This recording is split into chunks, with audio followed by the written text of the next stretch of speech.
वहीं छत्तीसगढ़ में बीजेपी और कांग्रेस दोनों राजनीतिक दल लोकसभा चुनाव की तैयारी में जुट गई है। इसी कड़ी में बीजेपी ने कांग्रेस के घोषित लोकसभा प्रत्याशियों के खिलाफ पोस्टर वॉर छेड़ दिया है। बारी बारी से पहले राजनांदगांव क्षेत्र के प्रत्याशी पूर्व सीएम भूपेश बघेल, उसके बाद जांजगीर चांपा लोकसभा प्रत्याशी डॉक्टर शिव डहरिया पर आरोप लगाते हुए पोस्टर जारी किए गए हैं। स्वराज एक्सप्रेस संवाददाता दिलीप साहू ने लोकसभा चुनाव की तैयारियों समेत विभिन्न मुद्दों पर कांग्रेस के जांजगीर चांपा लोकसभा क्षेत्र के प्रत्याशी पूर्व मंत्री डॉक्टर शिव कुमार डहरिया से खास बातचीत की है। छत्तीसगढ़ में कांग्रेस और बीजेपी दोनों लोकसभा चुनाव की तैयारी में लगी हुई है। बीजेपी ने जहां सभी 11 सीटों पर अपने प्रत्याशी उतार दिए हैं, वहीं कांग्रेस ने 6 सीटों पर प्रत्याशी उतारे हैं। और जांजगीर चांपा सीट से बात करें तो वहां पूर्व मंत्री शिव डहरिया पर विश्वास जताया है, आपको मैदान में उतारा गया है। किस तरह की तैयारी है, खासकर की? देखिए, बहुत अच्छी तैयारी है। जांजगीर में हमारे 8 विधानसभा है, सभी विधानसभाओं में कांग्रेस के विधायक हैं और कार्यकर्ताओं का मनोबल बढ़ा हुआ है और हर कार्यकर्ता पार्टी को जिताने के लिए काम कर रहा है। अभी अधिकांश विधानसभा की मीटिंग्स हो गई है और हम लोग तैयारी कर रहे हैं। वहाँ के जो भाजपा के विधायक सांसद रहे हैं वो लगातार 5 कार्यकाल से भाजपा के विधायक हैं, लेकिन वहाँ जांजगीर चांपा लोकसभा क्षेत्र के एक भी समस्याओं को उन लोगों ने ना तो संसद में उठाया, ना ही सरकार के पास उठाया।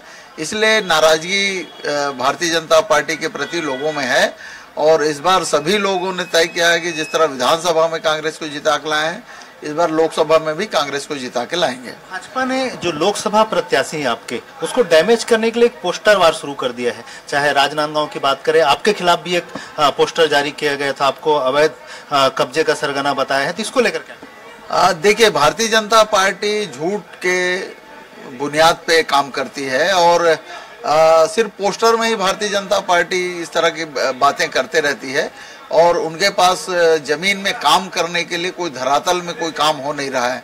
और छत्तीसगढ़ में ही नहीं, जांजगीर चांपा जिले में 25 साल भारतीय जनता पार्टी के सांसद रहे हैं, लेकिन कभी, जैसे अभी मेरे को बता रहे थे, कल ही बता रहे थे कि वहाँ के जो सांसद हैं 5 साल में सिर्फ 4 प्रश्न पूछे हैं, वो भी इस क्षेत्र के प्रश्न नहीं है।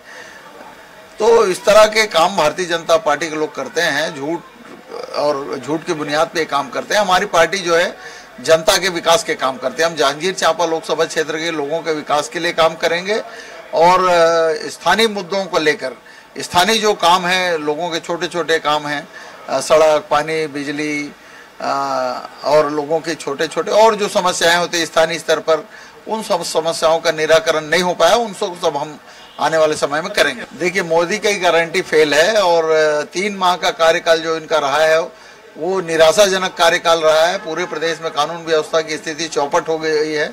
बस्तर में नक्सली घटनाएं बढ़ गई है। मैदानी क्षेत्रों में रोज घटनाएं हो रही है, कहीं चाकूबाजी हो रहा है तो कहीं लूट हो रही है, कहीं महिलाओं के साथ अन्याय अत्याचार हो रहा है। तो आज 3 महीने का कार्यकाल इनका बहुत ही निराशाजनक और खराब रहा है। अभी आखिरी मेरा सवाल, बीजेपी सीए लागू कर दी है, राम मंदिर मुद्दा, इस तरह के मुद्दों के साथ लोगों के बीच जाएंगी। कांग्रेस किन मुद्दों के आधार पर लोगों के बीच पहुंचे? देखिए, जनता की समस्याओं का निराकरण के लिए इनके पास कोई मुद्दे नहीं। मोदी जी 10 साल प्रधानमंत्री थे, एक भी दिन मीडिया के सामने आके बोले होंगे तो मुझे बता दीजिए, क्यों नहीं आना चाहते? आखिर जो आप सवाल प्रजातांत्रिक व्यवस्था है, उस प्रजातंत्र में आप विश्वास क्यों नहीं रखते? प्रजातंत्र में विश्वास भारतीय जनता पार्टी को रखना चाहिए। आज देश का संविधान खतरे में, देश के लोग समझ रहे हैं कि मोदी जी तो चाहते हैं जैसे रूस में चुनाव नहीं होता, खाली दिखावे का चुनाव होता, वो भी यही चाहते हैं कि यहाँ देश में चुनाव मत हो, अकेले हम बने रहें, विपक्ष ना रहे, बाकी कोई हमारे खिलाफ टीका टिप्पणी करने वाला नहीं रहे। तो प्रजातंत्र को बचाए रखने की जिम्मेदारी देशवासियों की है। बिल्कुल। तो ये थे शिव डहरिया, इनका साफ तौर पर कहना है कि ये कांग्रेस अपनी जो मूल मुद्दा है, मूल इशू है, उसके आधार पर लोगों के बीच जाएगी और उसी के आधार पर इस चुनाव में जीत का परचम लहराएगी। कैमरा पर्सन भूपेंद्र के साथ स्वराज एक्सप्रेस के लिए रायपुर से दिलीप साहू।